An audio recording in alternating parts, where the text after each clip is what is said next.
Today we have come before you to say what was last evening declared from the United Nations. After untiring efforts taken by the Prime Minister in isolating Pakistan and in underlying the need to declare globally recognized but yet unannounced till last evening, the terror mastermind Masood Azhar as a terrorist. This UN announcement has been waiting for a long time, and we all know the reasons behind why it has taken the time as it has taken. But it is specific, and it is necessary to clearly point out that in every such opportunity that the Prime Minister had during his bilateral talks with countries and in multilateral fora, the need to recognize Pakistan as the land which, as per publicly available data, more than 35 declared terrorist organizations which have been called out as being terror organizations, are located in Pakistan.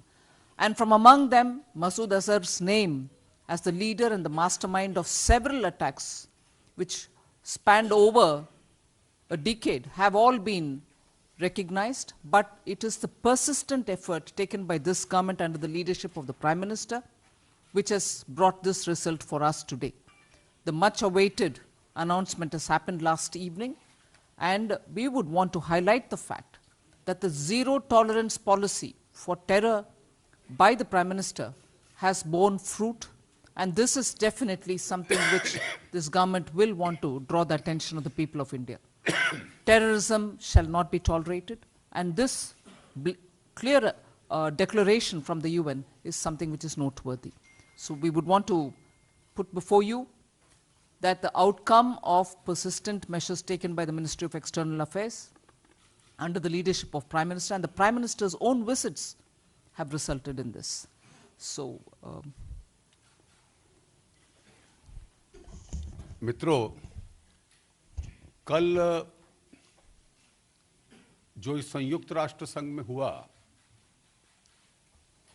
वो भारत की और भारतीय कूटनीति की एक बहुत बड़ी विजय है।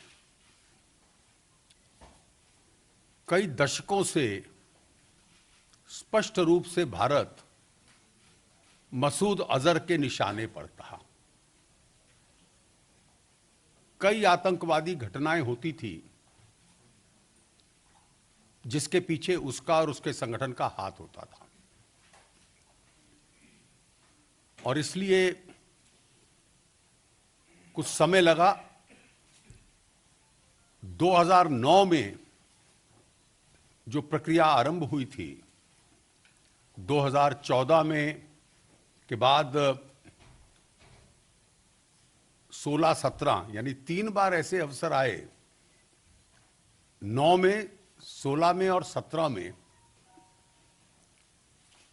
जबकि टेक्निकल ऑब्जेक्शंस लगाए गए और भारत का प्रयास सफल नहीं था। भारत का कूटनीतिक दबाव, विश्व मंच पर भारत का अपना प्रभाव, हाल ही की घटनाएं, इन सब का मिलाकर ये परिणाम था कि कई दुनिया के देश काफी समय से प्रयास कर रहे थे कि मसूद अजहर को अंतर्राष्ट्रीय आतंकवादी घोषित किया जाए, लेकिन चाइना एक टेक्निकल ऑब्जेक्शन लिस्टिंग में लगाता था।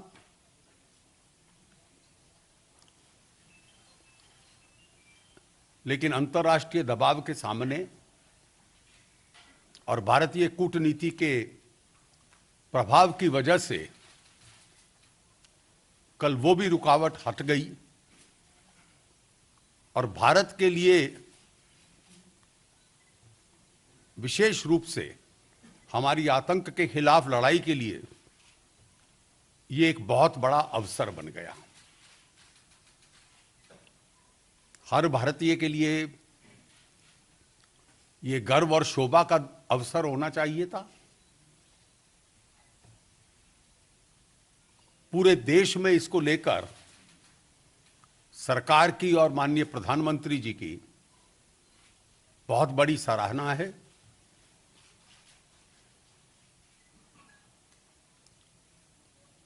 लेकिन दुर्भाग्य इस बात का है, जब देश जीतता है तो हर भारतवासी जीतता है।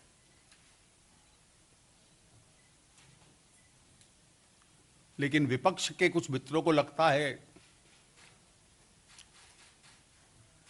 कि अगर इस जीत में वो शामिल हो गए तो शायद इसकी राजनीतिक कीमत उनको देनी पड़े।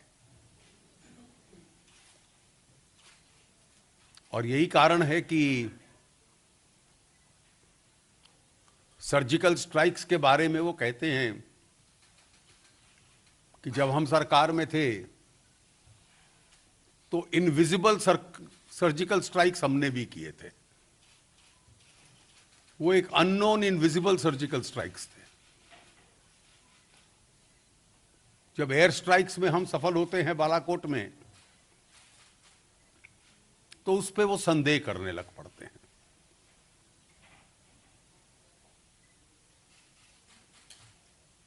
और जब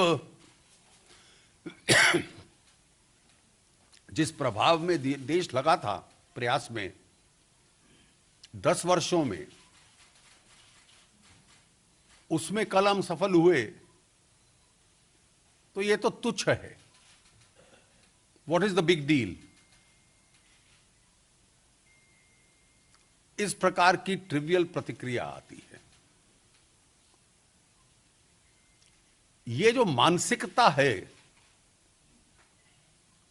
कि एक पुरानी परंपरा थी इस देश की कि विदेश नीति और सुरक्षा नीति के संबंध में देश एक आवाज में बोलता था, क्योंकि वो विश्व के सामने बोलना पड़ता था। उस परंपरा को तोड़ें, ये पिछले कुछ दिनों का एक प्रयास हुआ है और ये दुर्भाग्यपूर्ण है। और हम लोग चाहेंगे कि देश को जो ये गौरव प्राप्त हुआ है इतनी बड़ी कूटनीतिक विजय का और आतंक के खिलाफ लड़ाई में इतनी बड़ी विजय का, उसमें कम से कम इस देश का विपक्ष भी अपनी सकारात्मक भूमिका निभाए। धन्यवाद। इस पे आपके बहुत प्रश्न होंगे तो